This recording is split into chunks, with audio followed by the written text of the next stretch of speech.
delays. Thank media for your patience. I know you all were calling on Friday for an update.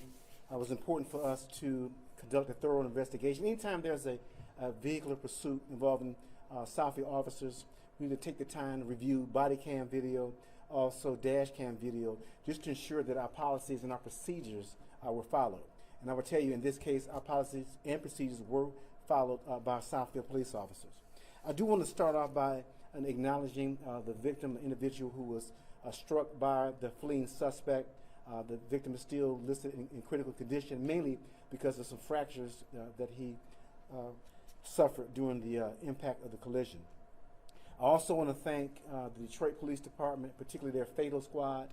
Anytime there's a vehicular pursuit ending in a crash, DPD primarily sends their fatal squad to conduct the investigation, and so we're thankful for that. And also the Detroit Fire Department, who responded as well and was able to transport the victim to a local hospital for treatment.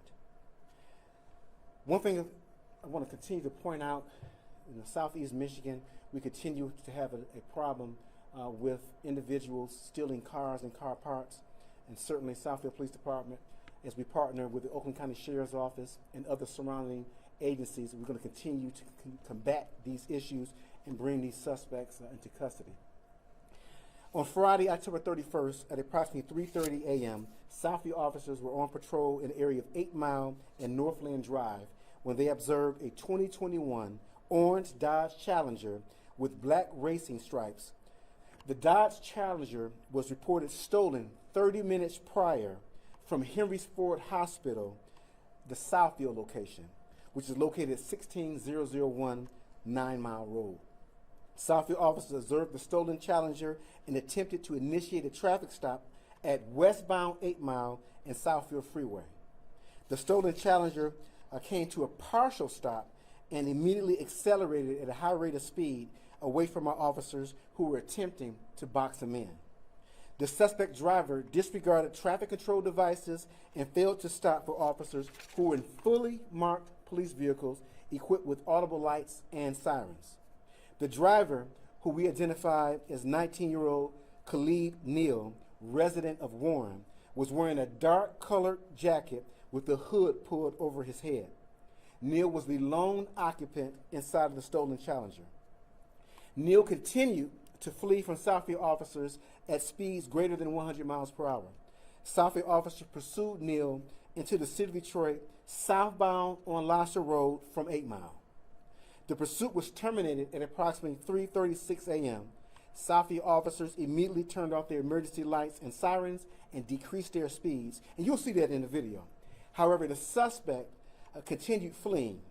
The suspect disregarded a red signal at Lasher and Grand River in the city of Detroit and struck a 2010 Toyota Corolla that was being driven by our victim. Southfield officers reactivated their emergency lights and sirens, responded to the accident scene, and observed the suspect fleeing on foot from the stolen Dodge Challenger. The suspect was apprehended shortly thereafter by Southfield police officers. The victim, who was identified as a 25-year-old male resident of Detroit, was transported to an area hospital due to the injuries sustained in this crash. And again, our thoughts and prayers do continue with our victim and his family. So you ask, well, why was this suspect fleeing from Southfield officers? One, obviously, in a stolen vehicle. The second, we discovered that he had a stolen Glock pistol with an extended magazine inside of the vehicle. And also, he had a Pro Pad, which is used by car thieves to start up some of these newer model vehicles. The Glock was reported stolen out of the city of Detroit sometime last year, according to the registered owner of the handgun.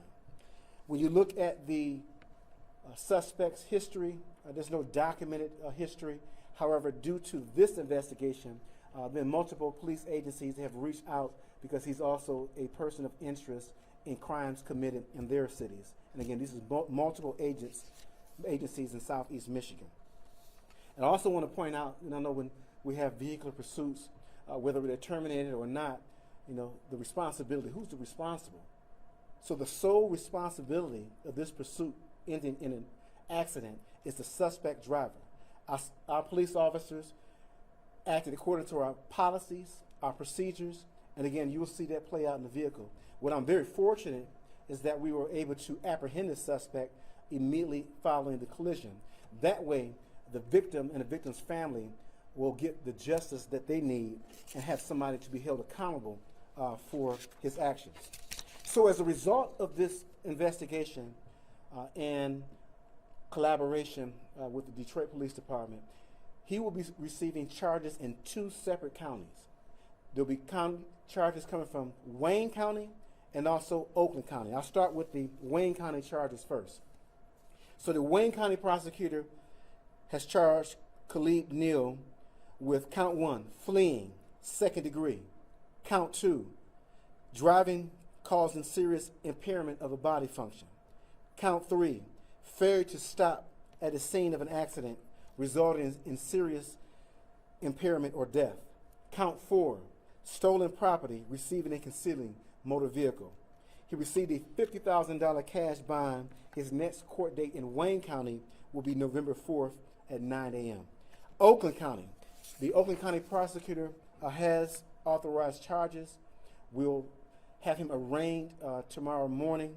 So we are announcing the pending charges from Oakland County, and that will be count 1, fleeing and eluding, 2nd degree. Count 2, felony firearm. Count 3, unlawful driving away of a motor automobile. Count 4, felony firearm. Count 5, burglary tools, possession with intent to steal a motor vehicle. And count 6, carrying a concealed weapon. So we switch over to the next slide. I'm going to show you what the weapon looks like with the extended magazine. And I'll hold here for a second. And then we go to the next slide. We'll show you the pro pad that the suspect used to start up the vehicle. Again, many car thieves are aware that this device aids them in their ability to steal newer model cars. And again, he was in possession of that, and obviously it worked because he got away with this vehicle, again, stolen out of Henry Ford Hospital, Southfield location, again, 30 minutes prior to our officers having contact with him. So we're going to start. I'm going to show video of the pursuit. You can lower the lights and give the media a chance to refocus on the screen. You guys let me know when you're ready. All right.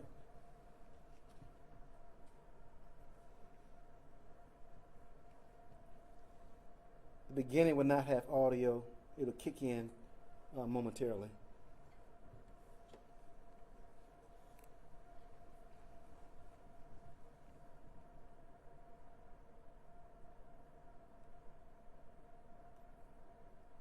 We're going to attempt to box him in. At this point, you'll see he was able to evade the officers. East Southfield. Watch it. 2 weeks take off. West Southfield. That's Southfield.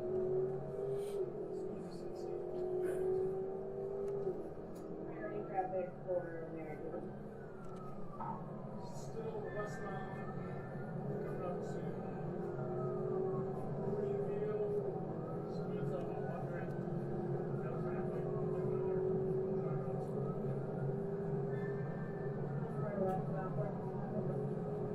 Still westbound, coming up to Greenfield. Speeds up 120. Clear by the clear traffic.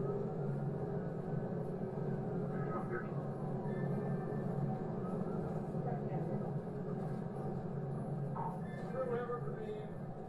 Speeds up 80. Clear by the clear traffic.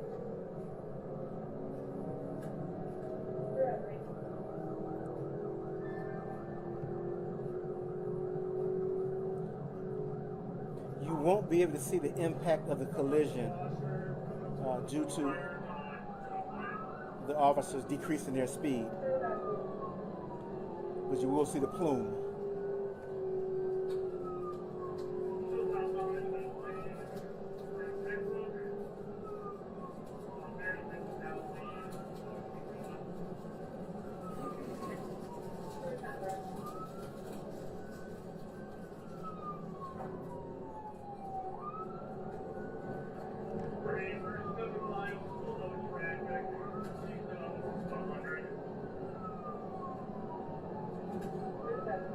traffic.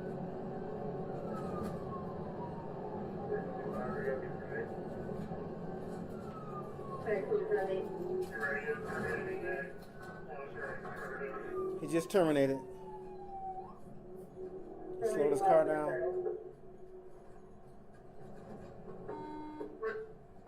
He heard the collision. Life is EMS. 10-4-75.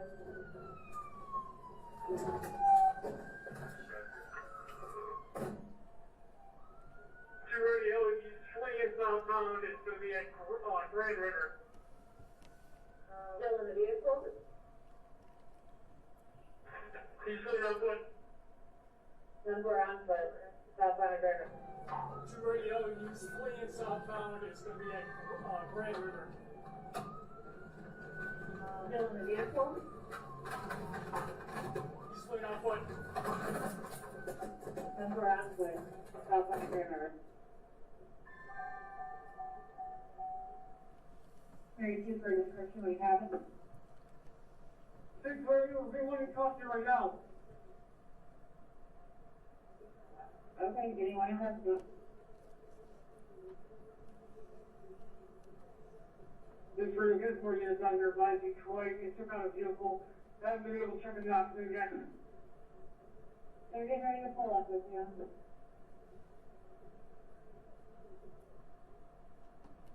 Again, despite his actions, we arrested him with professionalism. So at this point, have you refocused, turn lights back on. Then I'll open up the floor for questions.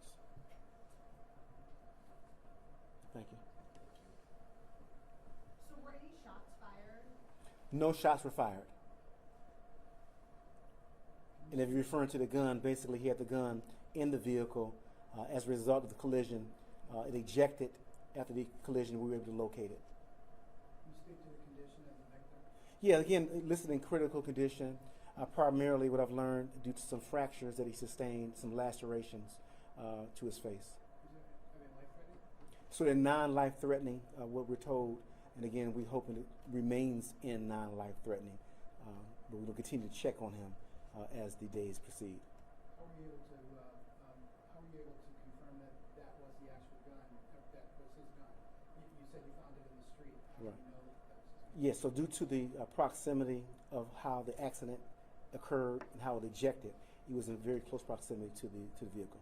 Do you have fingerprints on the weapon? We're running all that as we speak. Yeah. Was the video edited as such, or do you have like a total pursuit time? So the total pursuit time would be around 4 minutes. We've had these conversations with Warren and other departments, not meant to second guess. Right. Also appreciating that you guys probably have a policy internally that you don't want to necessarily share specifics, because if there's limits, people may come and have ill intent and et cetera. But my point is, officer discretion, it's the impossible second guess with 20/20 hindsight of, how and when to call off. I mean, how would you weigh out, not let alone this one, but just in general, the difficulty that puts people in the department in? Yeah, and actually I appreciate the question. Even with the question about policy, I tell you the policy is very clear. We look for felony offenses. And when I arrived at Southfield, when I noticed how many domestic violence incidents that were responded to, I actually modified the policy to include domestic violence, even though misdemeanor offenses. Because what we learned in so many cases, the suspects will leave and then double back and harm the victims. So while that emotion is high, I did authorize that for domestic violence, misdemeanors, and certainly felonies, that we will make an attempt to apprehend those suspects out of interest of those victims. When it comes to the officers and the supervisors as well, because that's the accountability when it comes to the Southfield Police Department, are you following our policies and procedures? I do commend the officer for attempting to apprehend the suspect. You've seen us multiple times do box-in techniques and even pit maneuvers. We weren't able to do that, that particular skill or technique with pit maneuver. However, the officer, at the appropriate time, he determined, although the speeds were moderate, the traffic was moderate to light, he did determine it was best interest of the department to terminate. However, as you saw in the video, the suspect continued to flee. And that happens so many times across law enforcement, where law enforcement will terminate. And we say terminate, we deactivate our lights and sirens, reduce our speeds to allow the suspect to know that we're not furthering this pursuit. However, they're going to keep riding at high rates of speed because they want to get as far away from law enforcement as they can, which is played out in this particular episode. And so the policy is clear. We hold individuals accountable for our policy. But in this case, again, you've seen it for yourself. Officers followed our policy, was very responsible in this chase, and they are commended for at least making the attempt. It is an unfortunate outcome. But as I said before, there's only one person responsible for the outcome of this particular pursuit, and that's that suspect driver who, by the way, violated criminal processes and disregarded our police officers as they attempted to use our lights and sirens to stop that vehicle, which is the law. And so, again, our officers acted within policy and procedure. So how much time lapsed from the time that they stopped the pursuit to the crash? If I estimated maybe 40 seconds, that's just an estimation. It was a very short time frame. I think you can see that in the video, because he announces, I'm terminating.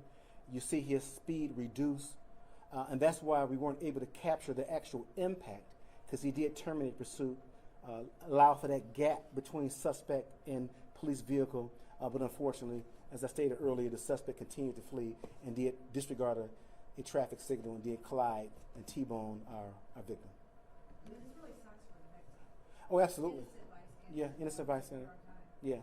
Yes. Very sad, but that's why I mentioned before there was the utmost importance. Had he gotten away, would have been another disappointing factor in this. But at least in this case, for our victim, there will be somebody that's going to be held accountable for these actions, not only in Oakland County, but also Wayne County. So multiple charges have been presented, and multiple charges are forthcoming in this investigation. Is there body cam footage, and if so, will that be made available or not? Well, we pretty much gave you everything you needed, but as I always tell anybody, you want more, certainly let us know, or FOIA it, however you go. What you've seen what happened, we're very transparent. One thing about this police department, and as I lead this police department, we're going to always come out very quickly with information. I know sometimes there's delays and things that go on from other agencies across the country, but we're going to pride ourselves in, no matter what happened, we're going to show the video, and then if we need to take accountability, we'll do that. If we need to show the public what happened so that they understand, we'll do that. But we're going to always be and I'll use your word, a transparent police department in a short period of time.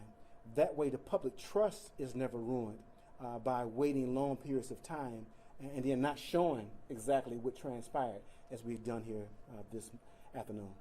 I saw in the video, no shots fired, no tasers deployed. That takes incredible discipline on the part of the officer. Yeah, and again, I'm gonna thank you as well for bringing up the fact that sometimes when you've seen it happen across the country, police chases, and even Not in Southfield. and even in the state of Michigan, sometimes with emotions running due to suspects' behavior, you may not have the most disciplined, officers, but as you see it, we're very disciplined. This is a very significant chase. It resulted in an injury, but on video, you see Southfield police officers continue their professionalism, tackled him, put him in handcuffs, stood him up, and escorted him to our vehicle so we could transport him, one, for treatment, because he did sustain some minor lacerations. And that's the sad part about this.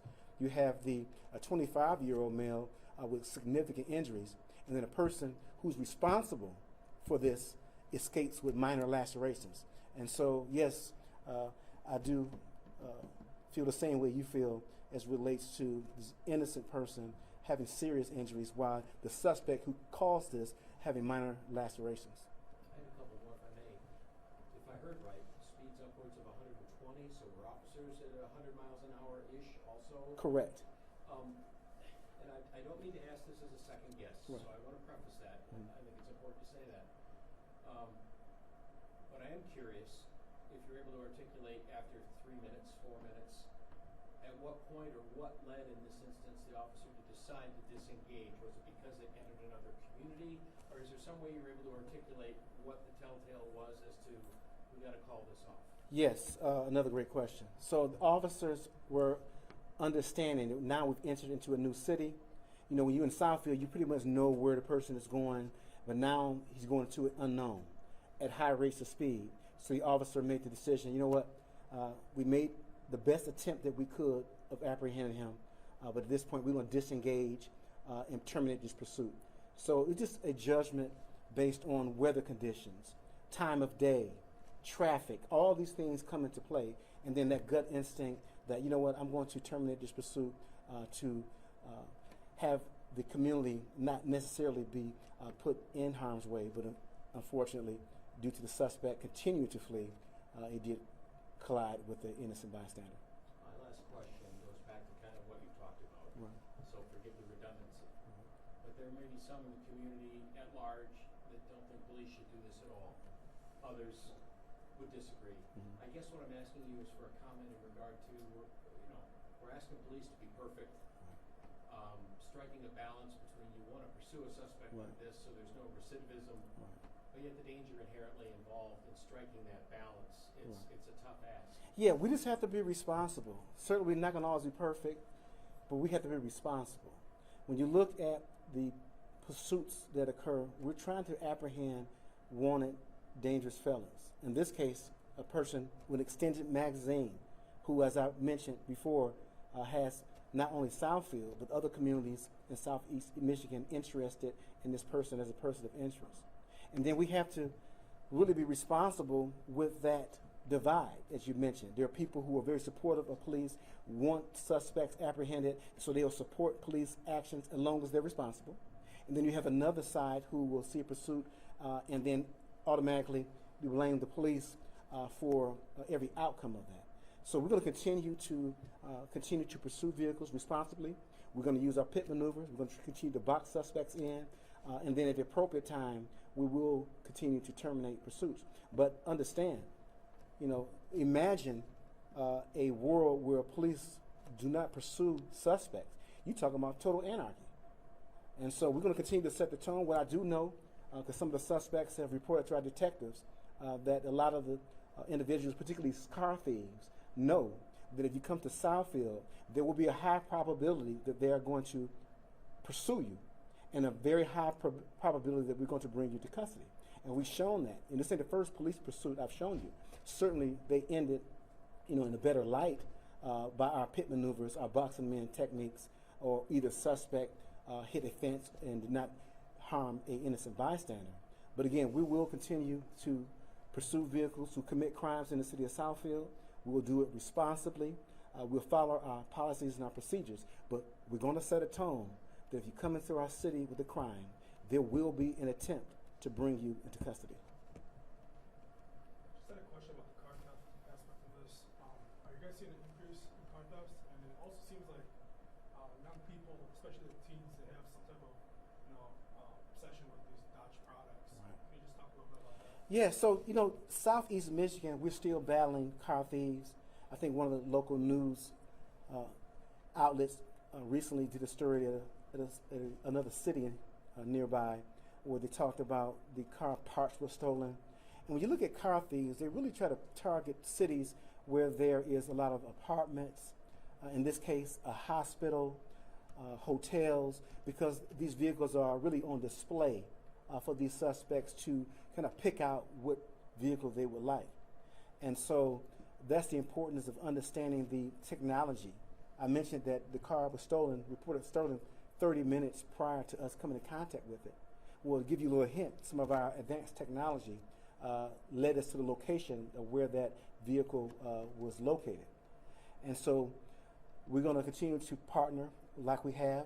Right here in this very building, we have the Oakland County Auto Theft Task Force who work very tirelessly in auto theft cases, not only doing surveillance operations, but also they type the warrants up when these type of things occur in our city. And so with this collaboration, and I must say, we're probably no agency is going to probably ever be able to eradicate it. There's so much demand for cars and car parts, and then the car thieves or whoever is behind strategizing. You see, they like to use the younger individuals to go and steal these vehicles. If you ask me, well, why I think that is, because I think they're under the impression that the youth, particularly the 16, 17-year-olds, may not face the same prosecutions that an adult would. And in some cases, that's actually accurate. But we're going to continue to partner with Oakland County Auto Theft Task Force, our officers on patrol who do a great job as well at responding to calls for vehicle thefts in progress, or our technology when we alerted that a car that is stolen is leaving our city or entering our city. Because what I would tell you, with these car thieves, they steal cars to steal more cars. They steal cars to break into businesses and homes. And so that's why it's important to get this individual off the street, because of, you got to ask yourself the question, what other crime would he committed, particularly violent crime, when he's running around here with a Glock pistol with an extended magazine? You got to ask yourself that question. Well, I'll answer it for you, because we have taken him into custody, and he's going to be held accountable for all those crimes that occurred in Oakland County and in Wayne County. Any more questions? All right. Thank you very much. Thank you. Thank you.